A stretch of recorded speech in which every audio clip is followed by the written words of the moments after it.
بسم اللہ الرحمن الرحیم۔ آج کا یہ عنوان بدعت کی مذمت سے ہے۔ نبی کریم صلی اللہ علیہ وسلم نے ارشاد فرمایا، کل بدعت ضلالہ، ہر ایک بدعت جو ہے گمراہی ہے۔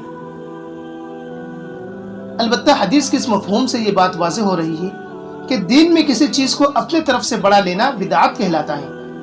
مثلا کوئی کام صرف جائز ہے مگر اس کو ضروری قرار دے دیا تو یہ ضروری قرار دینا بدعت میں شمار ہوگا۔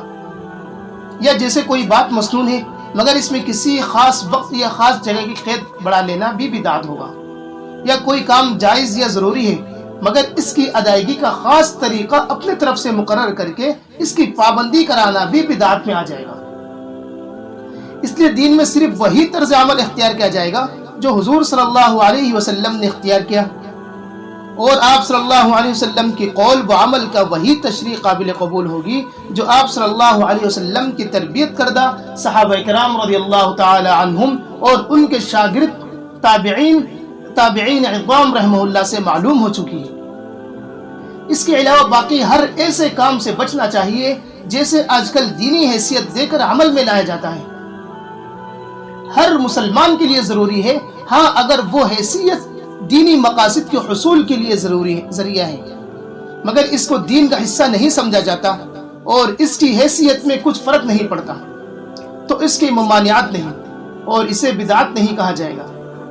مثلا ایک شخص حج کا سفر ہوائی جہاز سے کرتا ہے تو یہ سفر کرنا اس کے لیے جائز ہے، حالانکہ ہوائی جہاز نہ تو حضور علیہ السلام کے زمانے میں تھا نہ تو تابعین عظام رحمہ اللہ کے دور میں، تو ہوائی جہاز کو اس سے سفر کو بدعت نہیں کہا جائے گا، کیونکہ حاجی کا مقصد محض حرم شریف تک پہنچنا ہے، وہ اس جہاز کے سفر کو خصوصیت سے دین کا حصہ نہیں سمجھ رہا بلکہ اپنے مقصد کا ایک ذریعہ سمجھتا ہے۔